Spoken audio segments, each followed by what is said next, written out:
कर्नाटका से आती वो तस्वीरें डराने वाली इसलिए भी हैं क्योंकि मुसलमानों पर हमला आए दिन अब पूरी तरीके से आम बात हो गई है। पुलिस कार्रवाई की बात करें तो पुलिस कार्रवाई भी किस तरीके से हो रही है वो भी ढुलमुल रवैया हम आपके सामने हर दिन रखते आते हैं। लेकिन कर्नाटक से इस बार जिस तरह की तस्वीरें सामने आई हैं वो अपने आप में डराने वाली इसलिए हैं क्योंकि छोटे छोटे बच्चों को इस बार निशाना बनाया गया है। आपको बता दें दोस्तों कि जिस तरह से कर्नाटक में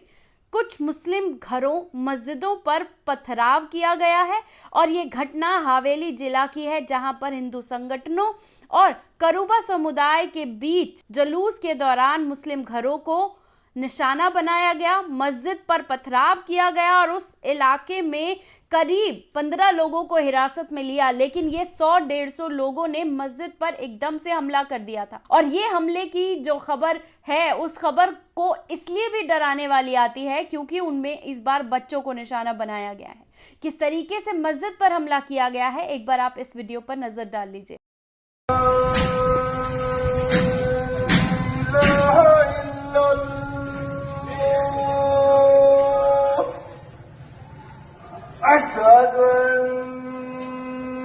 आपने देखा ये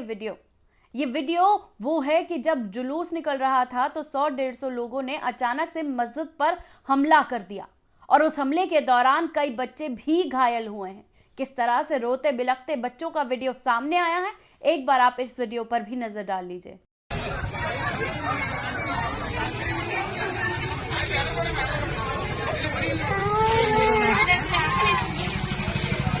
तो इन तमाम रोते बिलखते बच्चों का वीडियो आपने देखा जिसमें अब तस्वीर ये साफ हो गई है कि किस तरीके से अब ये जलती हुई आग हमारे घर के बच्चों तक आ गई है।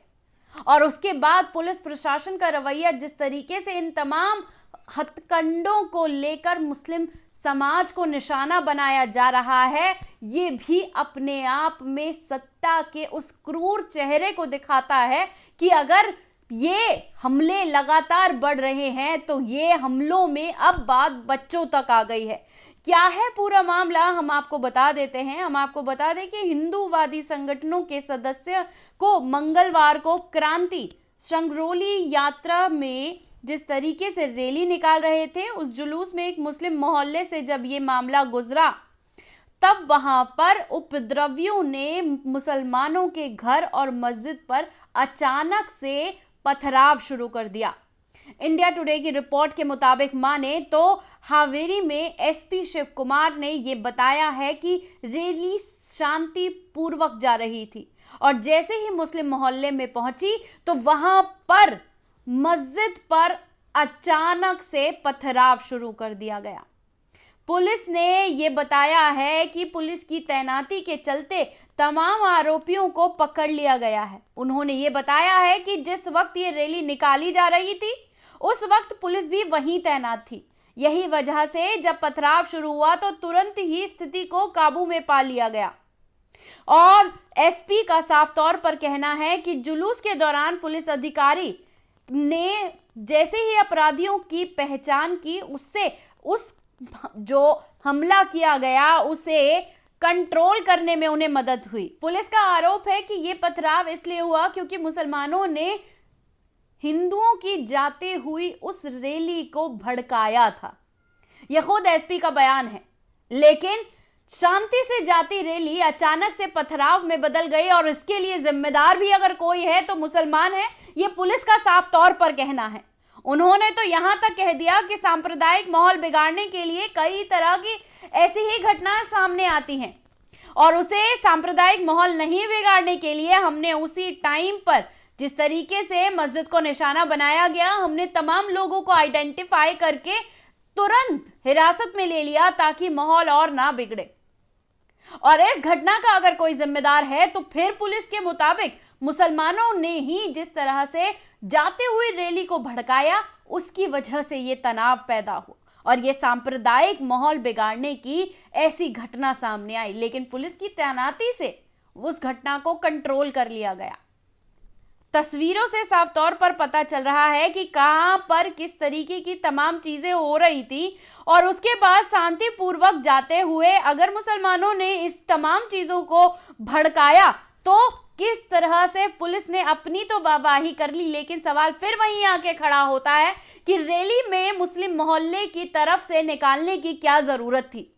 और मुस्लिम मोहल्ले से निकालते हुए कैसे मुसलमानों ने ही उस रैली को भड़का दिया, और उस रैली के भड़काने की वजह से ही मुसलमानों के घरों पर, मस्जिदों पर पत्थरबाजी शुरू हो गई। पत्थरबाजी शुरू होते ही छोटे छोटे बच्चे उसका शिकार हो गए, और रोते बिलखते एक वीडियो हमारे सामने कैसे आ गए।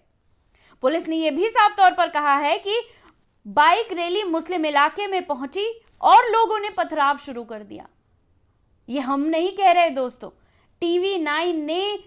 अपनी खबर में तमाम फैक्ट्स एंड फिगर्स के साथ इस बात को सामने रखा है कि रैली के बीच में मुसलमानों और के घरों और मस्जिदों पर जब पत्थर बरसाए गए तो पुलिस ने मुस्तैदी के साथ 15 लोगों को धर दबोचा, जिसमें मुसलमानों को ही भड़काने वाले नारे लगाए गए, इसलिए दोनों तरफ से पत्थरबाजी की गई।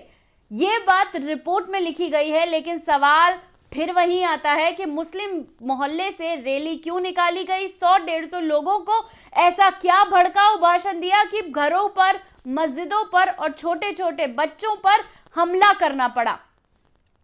और पुलिस अपनी पीठ थपथपाते हुए नजर आ रही है कि हमने वक्त रहते हुए सांप्रदायिक माहौल को बिगड़ने से रोक लिया, और रोकने की वजह से अब हालात कंट्रोल में है और हमने 15 लोगों को